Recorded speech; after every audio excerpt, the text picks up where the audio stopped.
Right.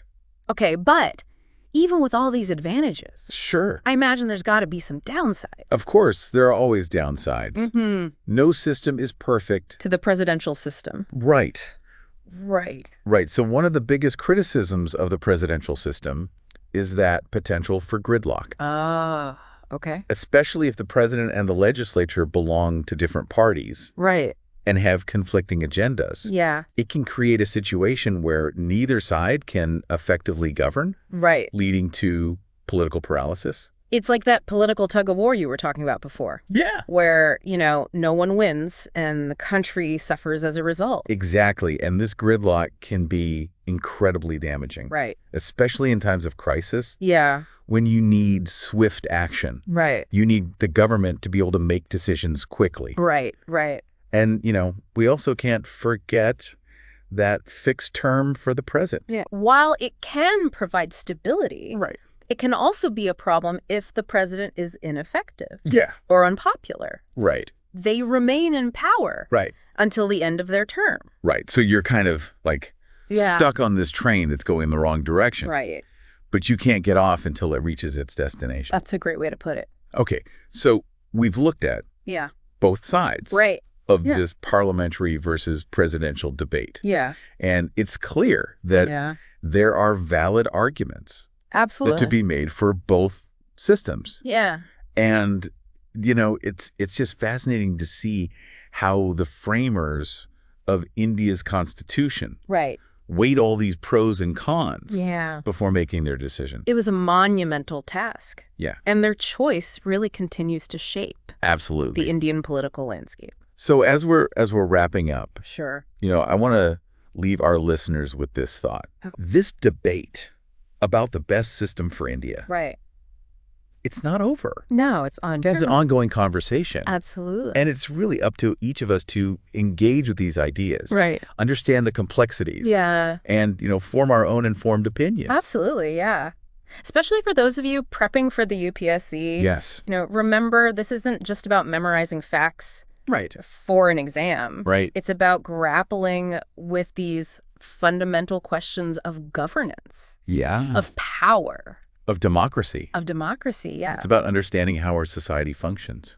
Absolutely. At its very core. The future of India's democracy. Yes. Really depends on informed and engaged citizens. Exactly. People who are actively participating in shaping the system. Absolutely. Couldn't have said it better myself. Yeah. Keep those brains buzzing, folks. Yes. And until next time. Yeah. Happy diving. All right, so we've covered a lot of ground. Yeah, we have. We talked about why India chose the parliamentary system. Right. How it's different from the British model. Right. That whole vote of no confidence thing. Yeah. It's a lot to take in. Definitely. But, for our listeners who are prepping for the UPSC, this level of detail Absolutely. is super important. Yeah, you got to know the ins and outs. But it's not just about exams, right? No, it's about, This is about understanding. Yeah. Like the foundation. The foundation of how our country is run. Yeah, how our democracy works. And as we go deeper into the source material, we see this debate about the merits and demerits of parliamentary versus presidential. Right, right. It's like they anticipated. It's almost like they knew what UPSC aspirants what we would be asking. Would want to know. All right, so let's get into it. Let's do. We've already touched upon some of the pros and cons. Okay. But let's really break it down. Okay. So for the parliamentary system, we've got that harmony between the legislature and the executive. Yeah. We talked about a government that's directly accountable. Yes. Safeguards against, one person grabbing all the power. Right. I mean, these all seem like pretty solid advantages, especially for India. They are. And that harmony between the branches can lead to, a much smoother process for making policies, implementing policies. Right. The government isn't constantly having to battle with a separate legislature. Yeah. That could be hostile to them. Okay. And I think that emphasis on responsibility is it's a really big deal. Yeah. Make sure that the government is always on its toes. Always looking over their shoulder. Exactly. Okay. Knowing that they are answerable to the people's representatives. But of course, no system is perfect. Of course not. Right. What are some of those downsides that the source material highlights? Sure. How about the parliamentary system? Well, we've talked about instability. Right. How a government can be toppled if it loses the confidence of the parliament. Yeah. And that can lead to these frequent changes in leadership. Right, which isn't always good. Exactly. And it can make long-term planning very, very difficult. Right, because you're constantly having to adjust to new leadership. Exactly. It's like, it's that analogy we used before, trying to build a house on shifting sand. Right. And it's not just about, staying in power. Yeah. It's also that constant need to maintain the support of Parliament. Yeah. Which can lead to this. It can. Focus on short-term thinking. Short-term wins. Exactly. To appease different groups. Yes. But maybe at the cost of, really bold long-term strategies. Exactly. They're so worried about getting those votes right now. Right, exactly. That they might miss the bigger picture. Okay, and the source material also mentions this idea of cabinet dictatorship. Oh, yes. That's a really interesting one. Right, and we talked about it a little bit before. We did. But basically, if the ruling party has a really strong majority in the parliament, then the cabinet becomes extremely powerful. Super powerful. Yeah. With basically very few checks. Yeah. Very few limitations on their authority. So even though there are those mechanisms for accountability, there's still this risk of power being too concentrated. Potential problem. In the hands of a few. Definitely something to think about. Okay, so let's flip the script now. Okay, let's do it. Let's look at the presidential system. All right. Which, obviously, ultimately, the framers decided against. Right. But what are some of the things that make it appealing?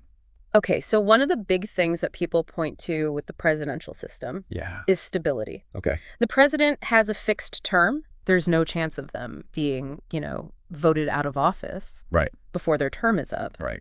Unless they are impeached, which is a whole other, Yeah, that's a whole other can of worms. Yeah. Yeah. But generally speaking, they have that fixed term. Okay. Which can be very attractive to a lot of people, to businesses, investors, anyone who wants to see that kind of predictability. Yeah, like a method facility. Exactly. Yeah. Okay. What else? Well, they also talk about that direct mandate from the people that I mentioned earlier. Right. The president is elected completely separately from the legislature. Right. So they have this very clear authorization. Right. They can say, look, the people voted for me. Exactly. This is what I'm going to do. This is my agenda. Get on board. Let's do this. Right. Yeah. But doesn't that also potentially lead to...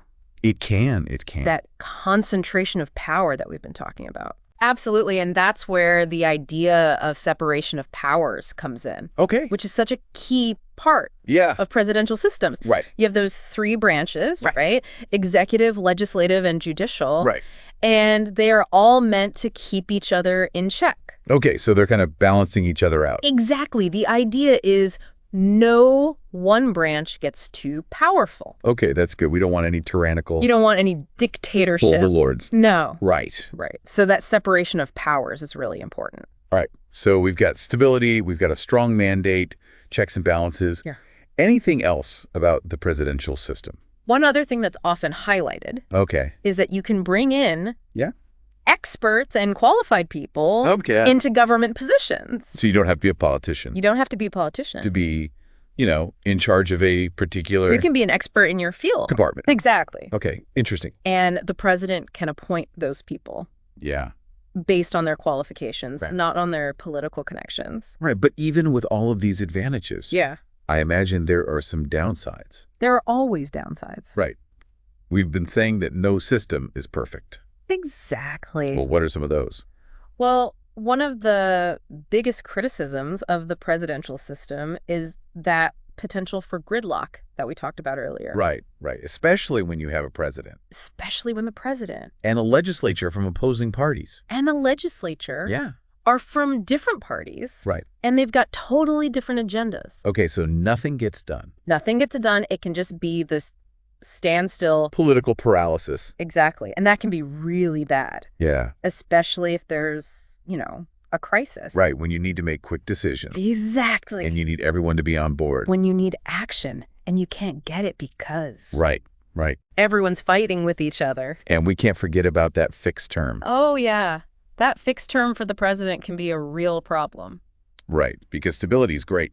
It is. But if the president is ineffective or unpopular and you're stuck with them. Right. There's no way to get rid of them. Until the next